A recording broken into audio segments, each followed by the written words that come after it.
In July, I concluded a journey that took several decades. I've officially read everything by Stephen King.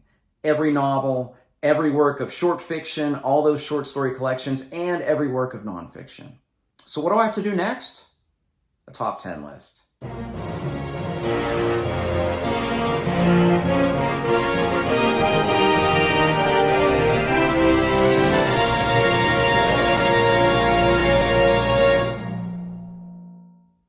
Ever since my grandmother handed me Thinner by Richard Bachman, King's pseudonym, I've been a big fan of Stephen King. He quickly became my favorite author and has been for decades. So it's very gratifying to finally finish this journey and be totally caught up in having read everything by King. I was going to do a tier list today, but I realized of the 80 works that I have on my bookshelf, you can only see 3 of the shelves here. There's 2 more down here full of King's books. That would have been a really long video. Additionally, there's a few that I read several decades ago that I don't really remember that well. So because of that, I didn't want to do a tier list. I do want to do one after I reread all of these because I will reread everything by Stephen King. So I figured this is a great place to check in and do a top 10 list. So based on what I already said, this list may be a little flawed. Essentially, if it's been more than 20 years, chances are my memory might not be great with some of these volumes. So I may rate them higher, may rate them lower as far as what I think. But this is my top 10 as of now. It'll be really fun for me to come back in 5 or 10 years after I've reread everything to see how much I agree and disagree with myself. So let's go ahead and get started with number 10, The Shining. Many writers have told the story of the haunted house, but King raised the stakes in The Shining with a haunted Overlook Hotel. First published in 1977, The Shining was King's 3rd novel and spawned one of King's most famous movie adaptations directed by Stanley Kubrick. The Shining follows Danny Torrance, who has a special precognitive gift called the Shine, and his parents Jack and Wendy in a fateful winter in the mountains of Colorado. Immediately, King raises the stakes with a haunted hotel. I mean, think about it. A haunted house is scary, but if you think about a hotel in the hundreds, if not thousands of people that have stayed in hotels, what's going on in those rooms, it's pretty scary. And this is a really frightening book. This benefited from a reread for me. I reread this when Dr. Sleep came out, the sequel, and I found this to be even so much better than originally. There are 2 things that really stand out in this book for me that had me included in this top 10 list. One is atmosphere. I feel that all of the best horror writers are really good at the atmosphere. The tension, just painting the picture and making it feel how it should feel, how it should be suspenseful, how it should be tense, how it should be scary. The other thing that really stands out in this book is the fact that King is one of the best, if not the best author I've ever read that just knows how to write a child protagonist. And a lot of these in the top 10 have that child protagonist, and King just excels at it. You will really understand Danny Torrance so well. This is a great book. Even if you've seen the movie, the book has a different conclusion. I won't say it's better or worse, it's just different, but it's one of King's most suspenseful novels and is definitely top 10 material for King's works. Bag of Bones. Published in 1998, Bag of Bones won the Bram Stoker Award for Best Novel, the British Fantasy Award for Best Novel, and the Locus Award for Best Dark Fantasy Horror Novel. Bag of Bones follows a writer, Mike Noonan, who is grieving at the death of his wife, who moves into his summer home to combat his grief. What follows is equal parts ghost story that's a meditation on love, grief, and the darkness that Noonan faces in his dreams. Bag of Bones is one of King's novels I don't hear talked about a lot, but this one really stuck with me for a lot of reasons. Number 1 is the ghost story, which is a big part of this book. I'm a sucker for the ghost story where the ghost has something unresolved in their lifetime. The scary ghost stories don't do it for me as much, but the ones where they have something unresolved and they're trying to use someone who's living to help them resolve whatever happened in their life, those are the ghost stories that I gravitate to. And that's at the heart of this one. The other thing I really like about Bag of Bones is it showcases King's descriptive powers. This is one that's really stuck with me, despite having not read it since it came out. One of the reasons is there's a musical tie-in to the ghost that we meet in this story. As a musician, I'm always going to gravitate to that, just like authors like King in this book gravitate towards writing about writers. There being a musician at the heart of this tale is something that spoke to me. And bringing it back to King's descriptive powers, some of these scenes, I swear that I could hear the music playing. This is one that just really stuck with me. I will be interested in a reread if I remember it just as clearly as I think I do, because I don't see this one talked about on a lot of top 10 lists, but Bag of Bones is definitely in mine. Desperation and the Regulators.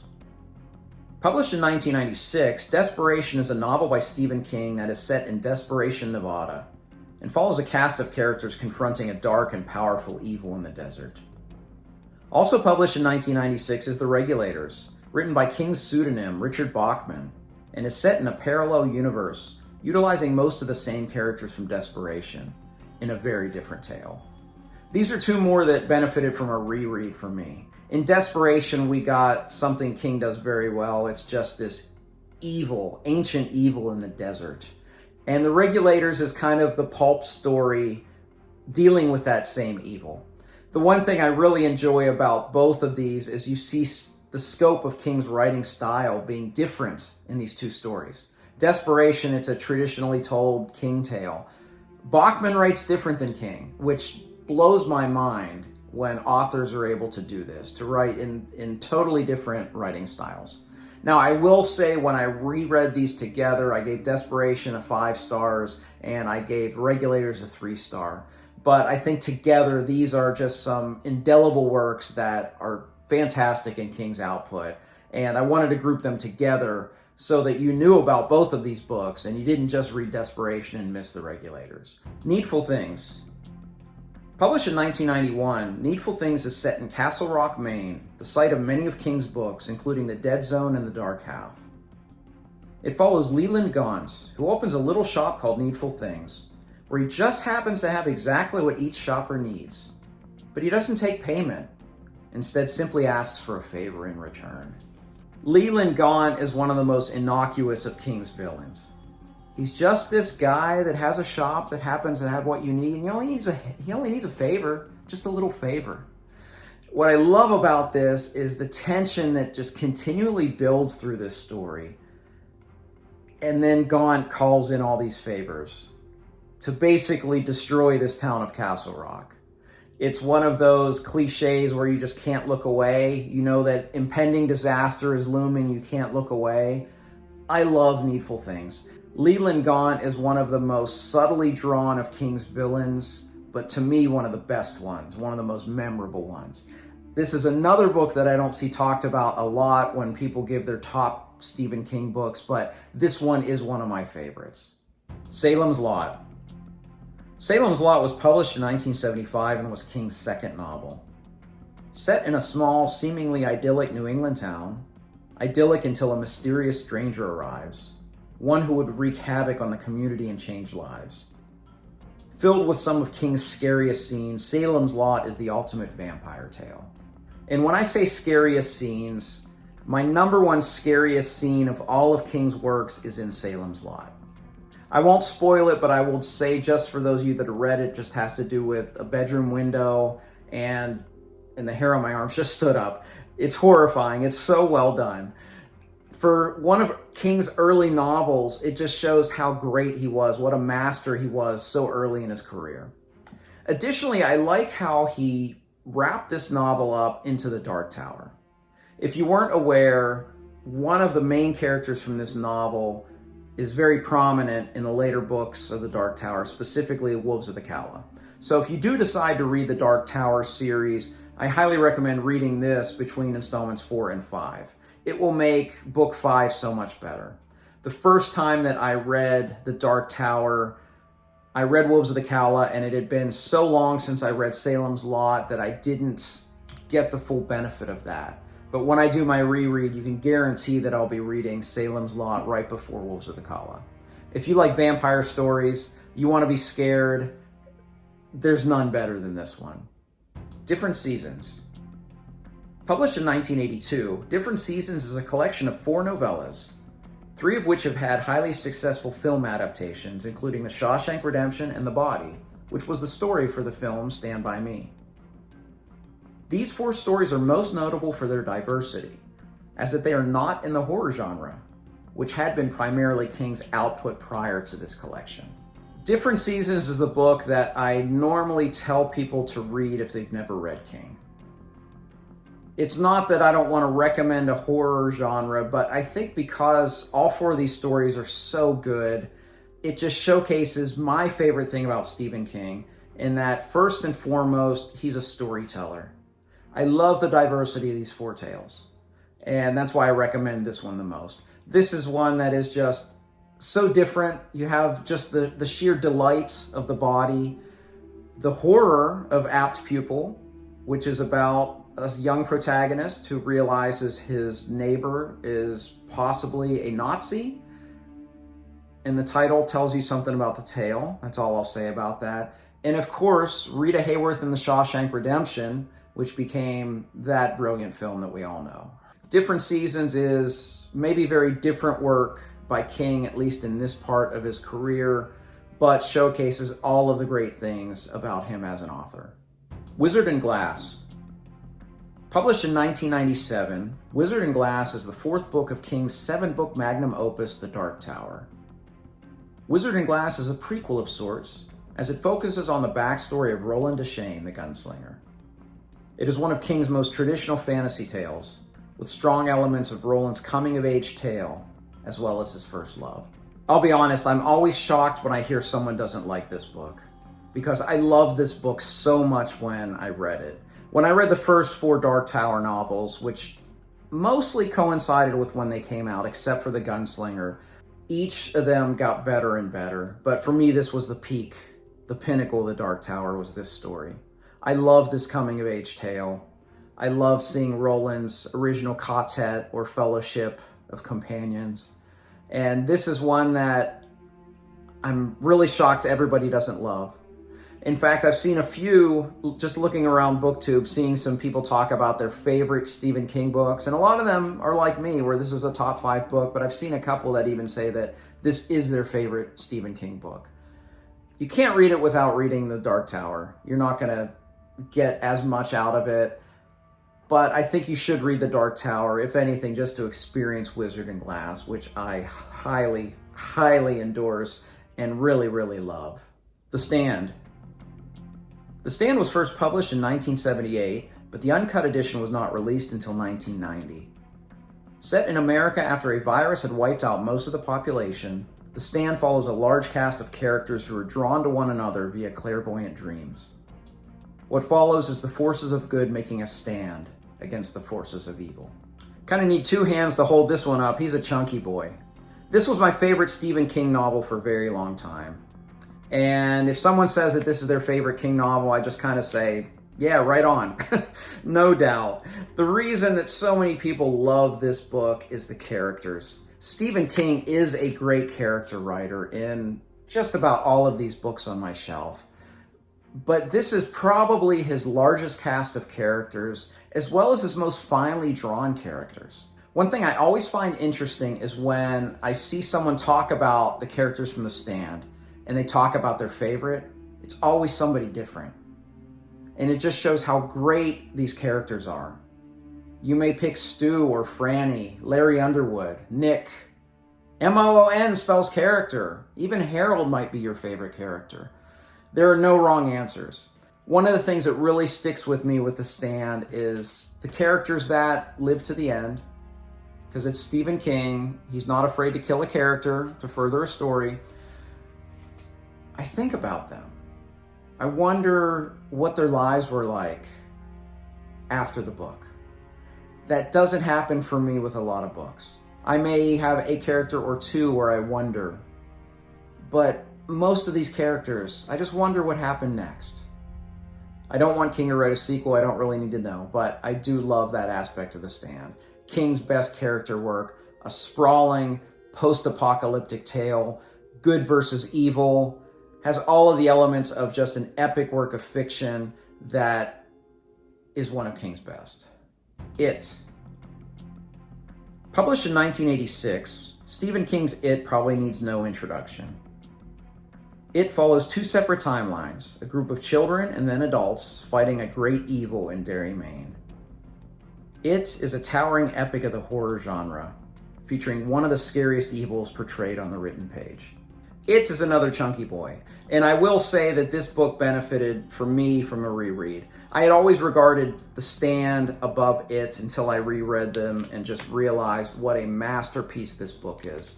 The biggest reason that I think this book is a masterpiece is King gives you a great coming-of-age tale with many children in this book.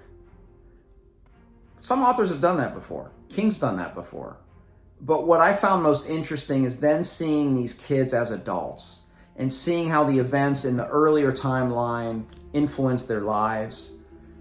You don't get to see that very much in fiction. You may get to see that with a single character, like a protagonist in a story that has a backstory that's compelling and you see their coming of age tale and how it shaped them as an adult. But in It, you get to see it with 7 different adults. And I find that so compelling and I just simply loved it. Additionally, Pennywise is horrifying.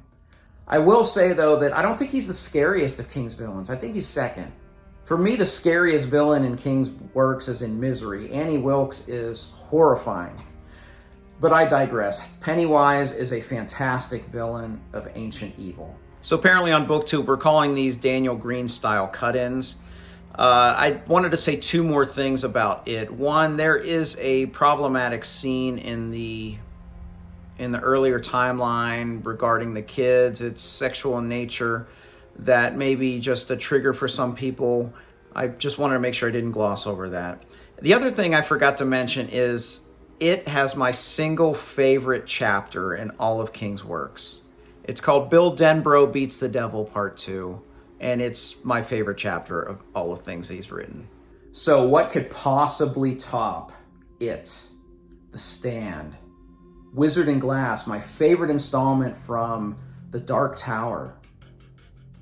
What's number 1? 11/22/63. Published in 2011, 11/22/63 follows Jake Epping, a man thrust into 1958 through a time portal in order to prevent the assassination of President John F. Kennedy. But history doesn't like to be changed. Equal parts portal fantasy and historical fiction, at the heart of 11/22/63 is a sprawling tale through time with a love story at its heart. This book has it all.